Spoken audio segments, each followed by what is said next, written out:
नमस्कार, मैं हूं हरिशंकर व्यास। सेंट्रल हॉल में आपका स्वागत है। देश की राजनीति में हनीमून अवधि अब खत्म है।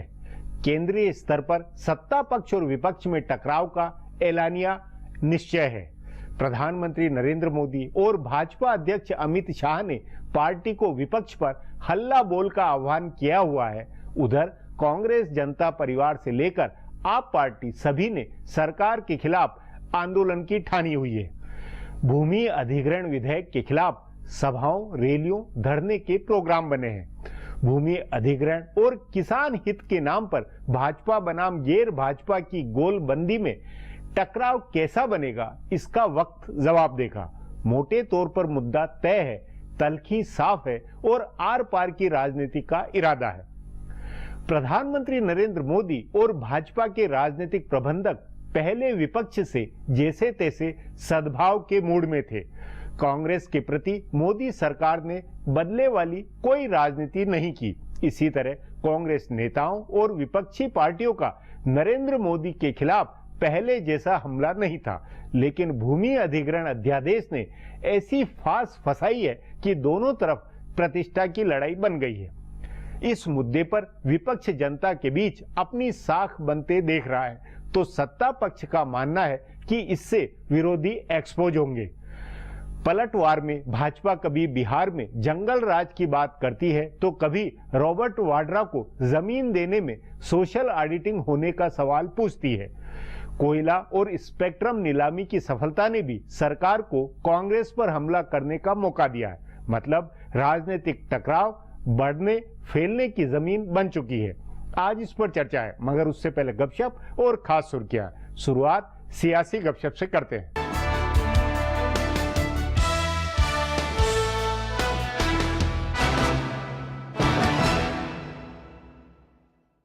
कांग्रेस, बीजेपी और बायां महाजमातों के साथ साथ तमाम इलाकाई रहनुमाओं के लिए खतरे के इशारे हैं।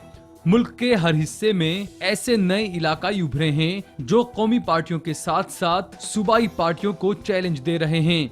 शुरू में इनकी अनदेखी कर रही पार्टियों ने अब इनको संजीदगी से लेना शुरू कर दिया है। असम में बोडोलैंड पीपल्स फ्रंट और all India United democratic front, Telangana और महाराष्ट्र में मजलिस इत्तेहादुल मुस्लिमीन, बिहार में हिंदुस्तानी अवाम मोर्चा और दिल्ली में आम आदमी पार्टी ने रहनुमाओं की नींद उड़ाई है। असम में बोडोलैंड इलाकाई काउंसिल के इंतखाबात में हाग्रामा महलारी की पार्टी बोडोलैंड पीपल फ्रंट ने बाजी मारी है। पहली मर्तबा इंतखाब लड़ रही बीजेपी कुछ नहीं कर पाई और गुज़िश्ता मर्तबा 3 सीटें जीतने वाली कांग्रेस को एक भी सीट नहीं मिली। महलारी की बीपीएफ का मुकाबला बदरुद्दीन अजमल की एआईयूडीएफ से हुआ। मुंबई की बांद्रा मशरिकी सीट पर कांग्रेस और शिवसेना दोनों असदुद्दीन ओवैसी की पार्टी एमआईएम से लड़ते नजर आ रहे हैं। एमआईएम की ताकत देखकर बौखलाए शिवसेना ने मुसलमानों से वोटिंग का हक छीनने का बयान दिया। उत्तर प्रदेश में ओवैसी ने सपा रहनुमाओं की नींद उड़ाई है। बिहार में जीतन राम मांझी की पार्टी हिंदुस्तानी अवाम मोर्चा, जनता दल यू और बीजेपी दोनों को नुकसान पहुंचाने की हालत में है। इससे पहले दिल्ली में अरविंद केजरीवाल की पार्टी ने बीजेपी और कांग्रेस दोनों को साफ कर दिया। बिहार और उसके बाद होने वाले सूबों के इंतखाबात में इन नए इलाकाइयों की ताकत मजीद बढ़ सकती है। बीजेपी को सुब्रमण्यम स्वामी और राम जेठमलानी की फिक्र करनी होगी। ये दोनों रहनुमा चाहे अनचाहे मरकजी हुकूमत के खिलाफ महाज खोलते नजर आ रहे हैं। माहिरीन ज़राए का कहना है कि मरकज ने मोदी की हुकूमत बनने के बाद जब स्वामी को कोई किरदार नहीं मिला, उसी वक्त उन्होंने कहा था कि उनका खाली बैठना हुकूमत के लिए ठीक नहीं होगा। ये बात अब सच साबित होती हुई नजर आ रही है। स्वामी ने फ्रांस की कंपनी डसाल्ट के साथ हुए राफेल मुआहदे को अदालत में चैलेंज देने की बात कही है। उन्होंने पहले वजीर आजम को इस मुआहदे को लेकर आगाह भी किया था। इसके अलावा स्वामी ने बीजेपी की एक खुसूसी मजलिस आमला बुलाने का मुतालबा किया है। उन्होंने कहा कि राम मंदिर बनाने, कश्मीर से आर्टिकल 370 हटाने और गायों के ज़बा करने पर पाबंदी लगाने पर गौर करने के लिए अलग से एक कौमी मजलिस से आमला हो। उनका ये मुतालबा पूरा नहीं होगा, लेकिन वो इन तीनों मसलों को उठाएंगे जिनसे हुकूमत को मुश्किलों का सामना होगा। राम जेठमलानी के लिए 2 मुद्दे सबसे अहम हैं।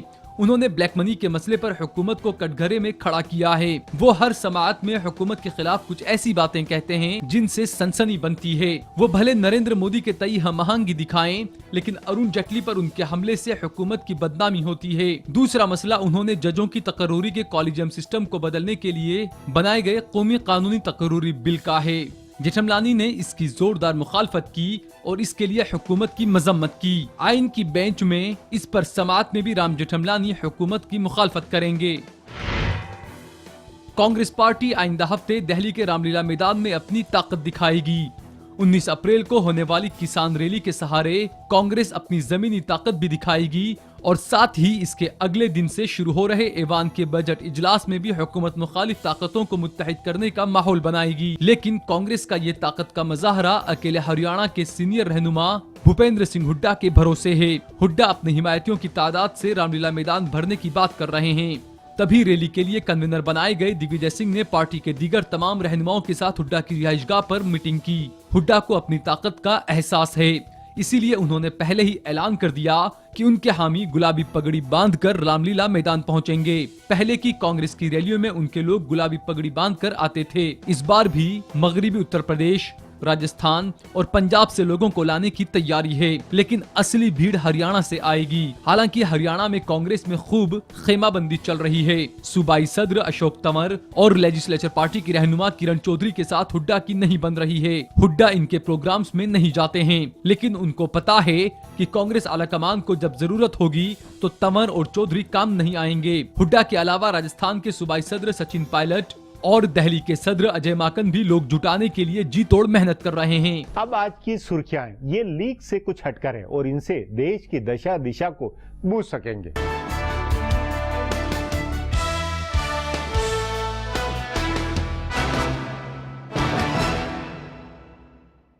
वजीर आजम नरेंद्र मोदी ने जर्मनी सफर के दूसरे दिन आज जर्मन चांसलर एंजेला मर्केल के साथ चाय पर तबादला ख्याल किया और साथ ही दुनिया भर में मशहूर मारूफ हनोवर मेले में भारतीय पवेलियन का इफ्तिताह भी किया। इस मौके पर वजीर आजम मोदी ने जर्मन के सनतकारों को भारत में आकर सरमाया लगाने के लिए दावत दी। मोदी ने जर्मनी और दुनिया के ताजिरों को खिताब करते हुए कहा कि भारत में गैर तामीराती सेक्टर का सेंटर बनने की बड़ी सलाहियत मौजूद है। दुनिया के सबसे बड़े सनती मेले में मोदी ने कहा कि पूरी दुनिया भारत की जानिब देख रही है। उन्होंने कहा कि अपनी नौजवान आबादी और घरेलू डिमांड की वजह से भारत पूरी दुनिया को अपनी जानिब खींच रहा है। मोदी ने कहा कि दुनिया भर की रेटिंग एजेंसियां कह रही हैं कि भारत सबसे तेजी से बढ़ती हुई मईशत वाला मुल्क है। उन्होंने दुनिया भर के ममालिक से भारत के मौके का फायदा उठाने और भारत का हिस्सेदार बनने के लिए उन्हें मदऊ किया। भारत इस मेले में भागीदारी मुल्क है। भारत के पवेलियन में लगी नुमाइश को देखकर जर्मनी की चांसलर एंजेला मर्केल ने कहा कि वो इससे काफी मुतासिर हुई हैं। उन्होंने भी कहा कि हनोवर नुमाइश से दोनों ममालिक में एक नया बाब मुंसलिक हो जाएगा। अराजी तहवील कानून में तरमीम को लेकर अपोजिशन के निशाने पर आए वजीर आजम नरेंद्र मोदी ने कहा है कि उनकी हुकूमत अराजी तहवील का एक लॉजिकल ढांचा तैयार कर रही है। उन्होंने कहा कि ऐसा ढांचा तैयार किया जा रहा है जिसमें जमीन के मालिकों और काश्तकारों को कोई नुकसान न पहुंचे। जर्मनी में हनोवर मेले का इफ्तिताह करते हुए वजीर आजम नरेंद्र मोदी ने अपनी तकरीर के जरिए सनती दुनिया और कारोबारियों को यह पैगाम दिया कि भारत में अराजी तहवील के मामले में कोई मुश्किल नहीं खड़ी होने वाली है। उन्होंने सबकी सहूलत वाला अराजी तहवील का ढांचा बनाने की बात करने के साथ ही ये भी कहा कि उनकी हुकूमत माहौलियात मंजूरी के शफाफ अमल को तैयार करवा रही है जिससे विरासत का तहफ़्फ़ुज़ भी होगा। उन्होंने कहा कि मुल्क की मईशत को रफ्तार मिली है। वजीर आजम ने कहा कि शफाफियत और रफ्तार के सहारे अरसे से ज़ेरे इल्तवा प्रोजेक्टों को बहाल किया गया है। अदालत उज़्मा ने मरकजी हुकूमत को बड़ी राहत दी है। अदालत उज़्मा ने अराजी तहवील कानून में तरमीम के लिए जारी किए गए ऑर्डिनेंस पर रोक लगाने से इनकार कर दिया है।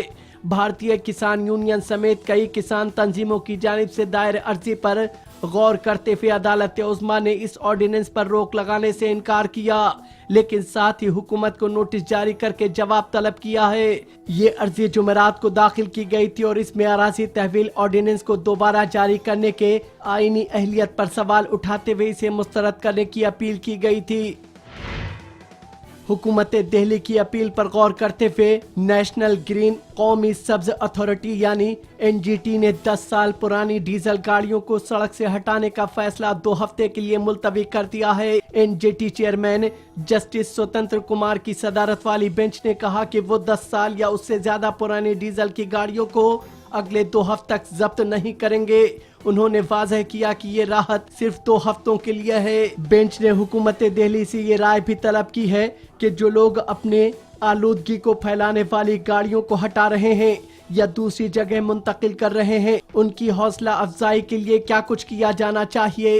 इससे पहले हुकूमत दिल्ली ने कहा कि ये हिदायतनामा फौरी तौर पर लागू करने से सब्जियां और दिगर जरूरी अशिया की तकमील और कचरा उठाने में दिक्कतें आ रही हैं। 7 मार्च के एनजीटी के इस फैसले के खिलाफ ट्रांसपोर्ट तंजीमों ने आज से ही हड़ताल का ऐलान किया था।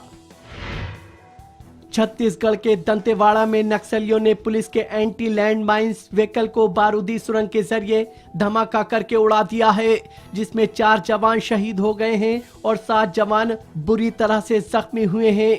धमाका करने के बाद जवानों और नक्सलियों के साथ तसादुम भी हुआ, हालांकि नक्सली भागने में कामयाब रहे हैं। उधर छत्तीसगढ़ के कांकेर में नक्सलियों ने लगातार तीसरे दिन सिक्योरिटी दस्तों पर हमला किया। इतवार को देर रात नक्सलियों के एक मुसल्लह ग्रुप ने बीएसएफ के कैंप पर हमला कर दिया। इस हमले में 1 जवान शहीद हो गया। बाद में बीएसएफ के जवानों ने जवाबी कार्रवाई की तो नक्सली भाग गए। इससे कबल इतवार को दिन में नक्सलियों ने हमला करके 1.5 दर्जन से ज्यादा गाड़ियों को जला दिया था। उससे पहले शनिचर के रोज सुकमा में नक्सली हमले में 7 जवान शहीद हो गए थे और 11 जवान जख्मी हुए हैं। कांकेर के एसपी जितेंद्र सिंह मीना ने बताया कि जिस वक्त कैंप पर हमला किया गया उस वक्त ज्यादातर जवान गश्त पर थे। फिलहाल अब एक ब्रेक है, फिर खुलासा होगा।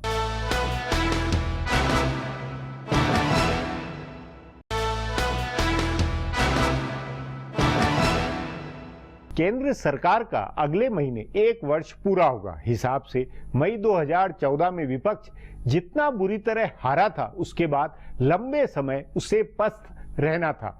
लेकिन छोटी बड़ी सभी विरोधी पार्टियां हिम्मत पाए हुए हैं, जनता के बीच सरकार के खिलाफ आंदोलन कर रही है। तभी भाजपा पलटवार की आक्रामकता दिखला रही है। इस पर आगे चर्चा करें उससे पहले देखें मेरा ये खुलासा।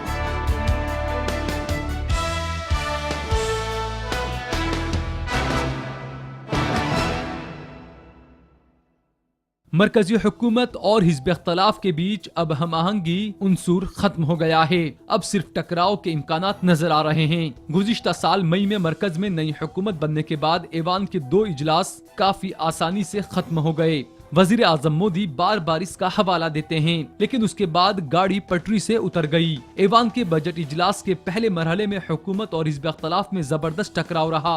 पार्लियामेंट की दोनों ही ऐवान में मौका मिलते ही हिज़्ब इख्तलाफ ने हुकूमत को शर्मिंदा किया तो हुकूमत ने भी अक्सरियत के दम पर फैसले कराए। एक के बाद एक आधा दर्जन ऑर्डिनेंस हुकूमत ने जारी किए, जिसे लेकर हिज़्ब इख्तलाफ ने जबरदस्त मुखालफत दर्ज कराई। इसीलिए अब ऐवान में और ऐवान के बाहर भी हुकूमत और हिज़्ब इख्तलाफ के बीच सिर्फ टकराव होना है। आराजी तहवील बिल को बहाना बनाकर ऑपोजिशन जमातें हुकूमत के खिलाफ सड़क पर उतरी हैं। टीएमसी की रहनुमा ममता बनर्जी ने इसके खिलाफ मुजाहरा किया है। 19 अप्रैल को दिल्ली के रामलीला मैदान में कांग्रेस की किसान रैली होने वाली है। ऐवान का इजलास शुरू होने के बाद 22 अप्रैल को जंतर मंतर पर आम आदमी पार्टी की रैली होगी और उसके रहनुमा आराजी तहवील बिल के खिलाफ ऐवान की तरफ मार्च करेंगे। मुत्तहिदा जनता परिवार भी इसके खिलाफ मुजाहरा करेगा। इसके बाद बजट इजलास के अगले मरहले में ऐवान के अंदर हुकूमत से टकराव होगा। हुकूमत ने ऐवान ज़ेरी से बिल पास करा लिया और उसे ऐवान बाला में पास कराना है, जहां हुकूमत के पास अक्सरियत नहीं है। ऐवान के बाहर जैसा टकराव हिज़्ब इख्तलाफ के साथ बना है, उसे देखते हुए इस बात की उम्मीद कम है कि कि हिज़्ब इख्तिलाफ की किसी भी पार्टी के साथ हुकूमत की हमआहंगी बनेगी। इसे भांपकर हुकूमत ने भी अपोजिशन जमातों के खिलाफ महाज खोला है और टकराव की जमीन बनने दी है। आराजी तहवील बिल पर ही टकराव का अंदाजा बताते हुए वजीर पार्लियामानी उमूर वेंकैया नायडू ने कहा कि हुकूमत अब इसमें कोई तब्दीली नहीं करेगी। अगर बिल ऐवान बाला में पास नहीं होता है तो हुकूमत मुश्तरका इजलास बुलाएगी जिसमें दोनों तरफ से मजीद टकराव होगा। हुकूमत की तरफ से कांग्रेस और जनता परिवार की पार्टियों को निशाना बनाया जा रहा है। रॉबर्ट वाड्रा के मुबैना जमीन बदनवानी मामले से लेकर नेताजी सुभाष चंद्र बोस के अहले खाना की जासूसी तक के कई किस्से निकले हैं जिन पर इक़्तिदार जमात के रहनुमा कांग्रेस को घेर रहे हैं। बीजेपी को रोकने के लिए जनता परिवार के इत्तेहाद की तो आरएसएस ने भी मजम्मत की है। इसे नए किस्म का इम्तियाजी सुलूक बताया जा रहा है। आने वाले दिनों में ये टकराव थमने की बजाय मजीद बढ़ने वाला है। दरअसल कांग्रेस और दीगर पार्टियां गुज़िश्ता साल इंतखाबात हारने के बाद से पस्त पड़ी थीं, लेकिन दो चीजों से उनको नई जिंदगी मिली। पहला आराजी तहवील बिल है और दूसरा दिल्ली असेंबली इंतखाबात में बीजेपी की करारी शिकस्त है। आराजी तहवील बिल पर जिस तरह से सामाजिक कारकुनान और काश्तकार तंजीमों ने मुजाहरा किया उससे हिज़्ब इख्तिलाफ की हौसला अफजाई हुई। इस साल के आखिर में होने वाले बिहार असेंबली इंतखाबात में इसके एक बड़ा मुद्दा बनने के इम्कानात ने भी हिज़्ब इख्तिलाफ को मुत्तहिद कर दिया। इसके अलावा आइंदा साल 5 सूबों में असेंबली के इंतखाबात होने वाले हैं। उसे देखते हुए अपोजिशन जमातें अभी से इंतखाबी मोड में आ गई हैं। इसीलिए पार्लियामानी सियासत के ऊपर इंतखाबी सियासत हावी हो गई है और इसीलिए टकराव खत्म होने वाला नहीं है। अब एक ब्रेक है, उसके बाद सत्ता बनाम विपक्ष के टकराव पर चर्चा करेंगे।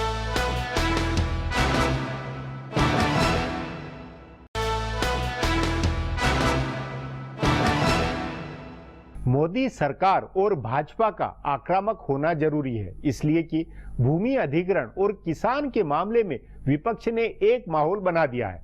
इसका जमीनी स्तर पर असर है तो सरकार के एजेंडे पर भी असर है। फिर बिहार में चुनाव आने वाले हैं, ऐसे में राजनीतिक टकराव का माहौल बनेगा ही। इस पर चर्चा के लिए आज मेरे साथ वरिष्ठ पत्रकार जयंत घोषाल है। जयंत जी, सत्ता पक्ष और विपक्ष में आज राजनीतिक रिश्ते किस तरह हैं? मैं ये सवाल इसलिए पूछ रहा हूं कि नरेंद्र मोदी सरकार को अभी 1 साल पूरा होना है। क्या उस नाते विपक्ष ने हनीमून पीरियड वाला माहौल बनाया हुआ है, सद्भाव है, या सचमुच में टकराव तय सा है? देखिए, मुझे लगता है टकराव बढ़ रहा है और अगर ये टकराव जो है इसको अंडर एस्टिमेट नहीं करना चाहिए, क्योंकि हर सरकार का हनीमून पीरियड होती है। नरेंद्र मोदी जी बोले थे कि हमारा कोई हनीमून पीरियड नहीं है क्योंकि हम पहला दिन से काम शुरू कर दिए हैं। सच्ची बात है, नरेंद्र मोदी काम कर रहे हैं, चाहते हैं काम करने के लिए, लेकिन नरेंद्र मोदी मतलब अकेले ये जो सरकार है, ये सरकार के जो पॉलिसी है, जो बिल है, पार्लियामेंट में आप राज्यसभा में भी आपका संख्या नहीं है और ऑपोजिशन जो है वो धीरे धीरे अपना जो मतलब अधिकार है और जो मूवमेंट है, सरकार को घेरने का जो स्ट्रैटेजी है वो भी कर रहे हैं, क्योंकि आपको अंडर एस्टिमेट नहीं करना चाहिए। नहीं, लेकिन इसमें ये आपने कहा राज्यसभा, बाकी बिलों पे 6 बिलों पे विपक्ष ने हल्ला किया था लेकिन अंततः पास होने दिया, तो एक तरह से वो दिखावे का विरोध था, एक हल्ला बोल करके फिर सरकार का काम होना। तो वही रिश्ते हैं या नहीं? अब बिल्कुल डेडलॉक बनेगा या अब टकराव? नहीं, देखिए सरकार भी स्ट्रैटेजी बदल रहे हैं और सरकार भी कोशिश कर रहे हैं कि बिल पास करने के लिए।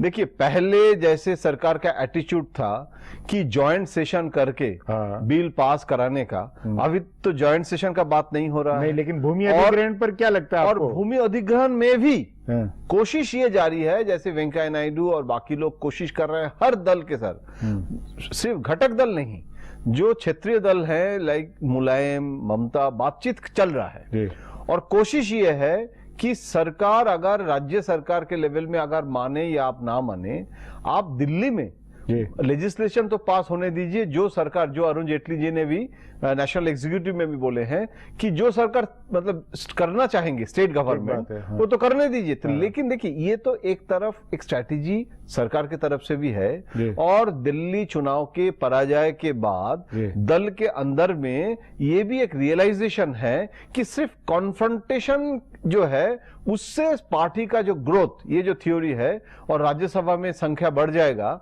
ये थोड़ा ओवर सिंप्लीफिकेशन है। आपको ये भी मानना पड़ेगा कि आपको ये इतना बड़ी देश है और इसमें इतना घटक दल सिर्फ नहीं, कितना क्षेत्रीय दल है, सबको लेके आपको एक प्लूरलिस्टिक कंट्री है। नहीं तो ये तो इसीलिए हाँ, तो ये समझ सरकार में अगर है तो फिर वो टकराव वाली नौबत नहीं है। नहीं, फिर टकराव वाली नहीं है। हाँ। मैं यही कह रहा हूं कि सरकार पहले जैसे कॉन्फ्रंटेशनलिस्ट अप्रोच जो है वो बदल दिए हैं। नहीं, लेकिन बेंगलोर के अधिवेशन की बैठक के बाद में क्या ये नहीं लगता कि बिल्कुल हल्ला बोल कि विपक्ष को एक्सपोज किया जाए, विपक्ष गुमराह कर रहा लोगों को और खिलाफ प्रचार किया जाए? सही बात आप जो बोल रहे हैं बिल्कुल सही, लेकिन इसमें सरकार के तरफ से एक डबल पॉइंट स्ट्रेटेजी होता है। एक है कि पार्टी लेवल में पॉलिटिकली ऑपोजिशन को एक्सपोज करो, लेकिन पार्लियामेंट्री अफेयर्स मिनिस्ट्री मतलब सरकार का काम तो है रिश्ता बनाना। आप अगर कहेंगे कि हल्ला बोल, तो नरेंद्र मोदी जी नीतीश कुमार के साथ जो रिश्ता मतलब दिख रहे हैं और मुलायम और लालू के साथ जैसे सोशल रिलेशनशिप बिल्डअप कर रहे हैं, उसको आप किस